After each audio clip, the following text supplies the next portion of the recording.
Hello students, let me start from Marathi Balbharati इयत्ता तिसरी lesson number 9। क्या नाम है? लेसनचं नाव आहे शेरास सव्वा शेर। आता बघा, शेरास हे श आहे, हे स आहे, तर टंग थोडीशी ट्विस्ट होणार। आणि परत सव्वा शेरमध्ये सुद्धा स आणि श आहे। बोला असा शेरास सव्वा शेर। तर शेरास सव्वा शेर हा आपण ही जी म्हण आहे ती आपण आधीच्या लेसनमध्ये शिकलेलो आहोत। त्या लेसनचं नाव होतं वासाची किंमत। चला आपण आता इथे पाहूया या धड्यामध्ये काय दिलेलं आहे। नाना काका घुंगुरकाठी म्हणजे ज्याच्यावरती ना पुढे घुंगरमाळा लावलेली असते, म्हणजे आपण छुम छुम असे घुंगरू लावले की आवाज येतो आणि कोणीतरी येतंय हे कळतं। आपटत शेताच्या बांधावरून फिरत होते। आता कशाला असं बांधलेलं असतं सांगू का? की जेव्हा आपण असं बांधतो ना आणि चालतो त्यावेळेला, आता शेतामध्ये वगैरे पण काही वेळेला ना गावच्या ठिकाणी ॲनिमल्स असतात, मग त्यांना जर तो आवाज आला की ते ॲनिमल्स ना पळतात की कोणीतरी येतंय म्हणून, ते घाबरतात ना, मग ते पळतात, म्हणून अशी घुंगरमाळा लावलेली असते। वाऱ्यावरून डोलणारी समोरची शेती पाहून ते आनंदाने डोलत होते। निबर सोन्यासारखे पिवळे भाताचे पीक, निबर म्हणजे आता जे एकदम पूर्ण कंप्लीट झालेले आहेत ते आता आपण तोडू शकतो असे, म्हणजे त्याच्यामध्ये भात रेडी झालेला आहे। नंतर कापणी, झोडणी, मळणी आणि मग कणगीत पडेल वर्षभराची बेगमी। म्हणजे काय होणार की ह्याच्यानंतर आता पूर्ण पीक रेडी झालेलं आहे, मग त्याची कापणी करायची म्हणजे कापायचं, झोडणी करायचं म्हणजे थ्रेशिंग करायची, आणि मळणी, मग त्याच्यातून जे दाणे निघतात ते वेगळे करायचे, आणि मग ते जे धान्य निघेल ना ते पूर्ण वर्षभरासाठी ते जमा करून ठेवू शकतात। बेगमी म्हणजे ते कलेक्ट करून ठेवणार, असा विचार त्यांच्या मनात येत होता। निसर्गाने करुणा केली म्हणजे दया केली। आता निसर्गाने कशी करुणा? तर अचानक पाऊस जर आला सगळं भिजणार, खराब होणार, म्हणून पाऊस येऊ नये म्हणजे निसर्गाने करुणा केली। भाते पिकुनी पिवळी झाली असे गाणे गुणगुणत नाना काका माळावरच्या शेतापाशी थांबले। दाणे भरलेल्या लोंब्या आडव्या पडल्या होत्या, म्हणजे आता वजनाने ते कसे झालेले आहेत, त्याचे खाली झालेले आहेत, वजनाने पडल्या होत्या। शेताची नासाडी चालू होती। शेतावर उंदीर मामा कोपले होते, म्हणजे खूप उंदीर आता तिकडे येत होते आणि ते काय करतायत, जे शेतं आहेत ना त्यांचं पूर्ण नुकसान करतायत। शेतातली जी पीक आलेलं आहे ते खात आहेत अर्ध, आणि उंदीर मामा एकदा खायला लागले की सगळं नाश होणार ना, खराब होणार। नाना काकांनी एक प्रयोग करायचे ठरवले। त्यांनी शेताजवळच्या माळावर एक मोठा गोल खड्डा खणला। आता माळा म्हणजे काय, जो ओपन प्लेस असतं ते, त्या खड्ड्यात पत्र्याचे एक मोठे पिंप ठेवले। ते अर्धे अधिक पाण्याने भरले, म्हणजे हाफ त्यांनी पाण्याने भरलं, अर्ध्यापेक्षा थोडं जास्त, अर्धे अधिक म्हणजे अर्ध्यापेक्षा थोडं जास्त।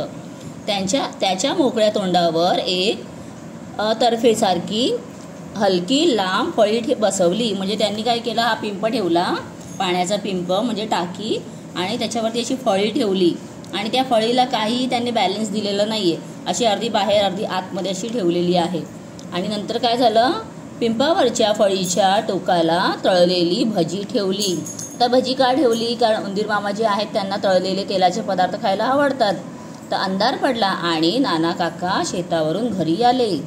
सर्वत्र सामसूम, एकदम आवाज नाही, कोणीच बाहेर नाही, अशी जागा म्हणजे सामसूम। रात्रीची वेळ झाल्यावर उंदरांची टोळी बाहेर आली, म्हणजे खूप सारे उंदीर, टोळी म्हणजे खूप सारे उंदीर एकत्र। तळलेल्या भज्यांच्या खमंग वासाने सर्वच उंदीर पिंपापाशी धावत आले। पिंपावर ठेवलेल्या फळीच्या एका टोकाला भजी ठेवलेली त्यांना दिसली। घाईघाईने 3-4 उंदीर पुढे धावले। त्यांच्या भाराने सगळेच उंदीर पिंपाच्या पाण्यात दबकन पडले। आता ते पटकन पुढे गेले ना, मग ते वजनाने खाली वाकलं, आणि खाली वाकल्यामुळे काय झालं, सगळे उंदीर खाली असे पडून गेले, सारे बुडून मरून गेले। आणि पाण्यात पडल्यामुळे बाहेर पण यायला जागा नव्हती, म्हणून ते सगळे तिथेच मेले।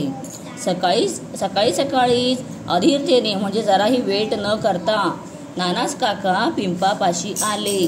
आपली युक्ती सफल झालेली पाहून त्यांना खूप समाधान वाटले.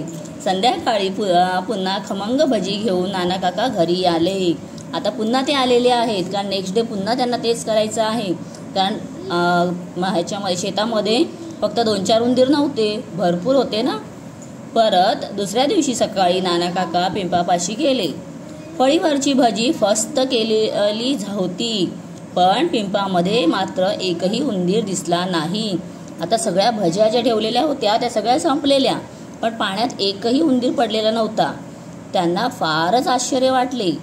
हा काय प्रकार आहे हे त्यांनी जाणून घ्यायचे ठरवले.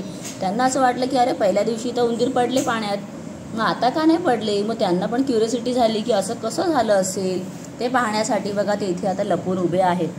सो काय दिलंय, संध्याकाळी अंधार पडायच्या सुमारास नाना काकांनी खमंग वास सुटलेली भजी फळीच्या टोकापाशी ठेवली. त्यांनी परत जाऊन ठेवली आणि जवळ झाडाच्या आडोशाला म्हणजे झाडामागे लपून बसले. रात्र चांदणी होती, म्हणजे अगदी बाहेर अंधार पडलेला आहे, आकाशामध्ये चांदण्या आहेत. नीरव शांतता पसरली होती. नीरव शांतता म्हणजे जिथे थोडाही आवाज नाही अशी शांतता पसरली होती. आणि उंदरांची फौज स्वारीवर निघाली, म्हणजे बाहेर आली. जे बिळामध्ये लपून बसलेले असतात ना, तर सगळे बाहेर निघालेले आहेत. सर्वत्र भज्यांचा वास सुटला होता. मोठ्या अधीरतेने उंदीर पिंपापाशी जमले. आसपास काहीसे कुजबुजले. आपसात म्हणजे आपल्या स्वतःमध्येच एकमेकांबरोबर. तर त्यांनी काय केलं, थोडंसं काहीतरी ते बोलले, कुजबुजले. त्यांच्यापैकी 4-5 उंदीर पिंपा बाहेरच्या फळीच्या टोकावर बसले. हे बघा बसलेले आहेत. आणि एक उंदीर फळीवरून पुढे सरसावला, म्हणजे हळूच पुढे गेला. प्रत्येकाने एक करून तेथील सर्व भजी आणली. किती छान युक्ती केली त्यांनी, एकदम मस्त आयडिया केली. इथून सगळेच गेले तर हे वाकणार आणि खाली पडणार, पाण्यामध्ये जाणार आणि मरणार. त्यापेक्षा ते सगळे इथे थांबले आणि एक करून जात होता आणि भजी घेऊन येत होता. ती सर्व भजी त्या चतुर उंदरांनी कुडतरून मजेने खाल्ली आणि पुढच्या मोहिमेवर कूच केली, म्हणजे निघाले. चला आता हे तर खाऊन झालं. आता शेतीचं नुकसान करायचं. तिथली जी आहेत ना कणसं आलेली ती सगळी खायची, तोडायची. असं शेरात सव्वा शेर भेटलेल्या त्या चतुर उंदीर मामांची युक्ती पाहून नाना काकांनी आपल्या कपाळावर हात मारून घेतला. म्हणजे नाना काकांना वाटलं की हे उंदीर ज्यांना मी समजत होतो काहीच कळणार नाही, मरतील, ते पहिल्यांदा माझ्या म्हणजे युक्तीमध्ये फसले. पण नेक्स्ट त्यांना काहीच कळलं. बरोबर त्यांना कळलं ना की कशा प्रकारे आपण स्वतःला सावरायचं आहे किंवा स्वतःला कसं वाचवायचं आहे, आणि त्यांनी युक्ती केली असं इथे दिलंय. चला शब्दार्थ काय दिलेले आहेत. निबर म्हणजे जून, काढणीस आलेले पीक म्हणजे रेडी झालेला आहे पूर्ण क्रॉप. बेगमी म्हणजे साठा, कोपणे रागावणे. तरफ टेकू दिलेली लाकडी फळी म्हणजे ही अशी फक्त थोडंसं टेका दिलेली. त्यानंतर सामसूम होणे, शांतता पसरणे. रात्रीची बघा तुम्ही 10 वाजता तर नाही, 12-1 वाजता जर पाहिलं तर थोडाफार पूर्ण शांतता झालेली असते. अधीर होणे, उत्सुक होणे. फस्त करणे, संपवणे. नीरव, कसलाही आवाज नसलेले शांत वातावरण, रात्री अगदी 2-3 वाजता. कुजबुजणे, हळू बोलणे. कूच करणे, निघणे. कपाळावर हात मारणे, निराश होणे. आता कपाळावर हात मारणे हे म्हण झाली, म्हण नाही, वाक्यप्रचार झालं. वाक्प्रचाराचा मग अर्थ कसा लिहिणार, निराश होणे. आणि मग लिहायचं की आईने शिकवलेले गणिताचं गणित मला सोडवता आलं नाही, म्हणून शेवटी आईने कपाळावर हात मारून घेतला. की किती वेळा शिकवायचं एकच तरी सुद्धा कळत नाहीये, म्हणून कंटाळून आईने कपाळावर हात मारला. तर अशा आपण लिहू शकतो. सो चला आपण नेक्स्ट व्हिडिओमध्ये हे स्वाध्याय सोडवूया. तोपर्यंत सर्वांनी हा व्हिडिओ पहा, मित्रांबरोबर शेअर करा. बाय.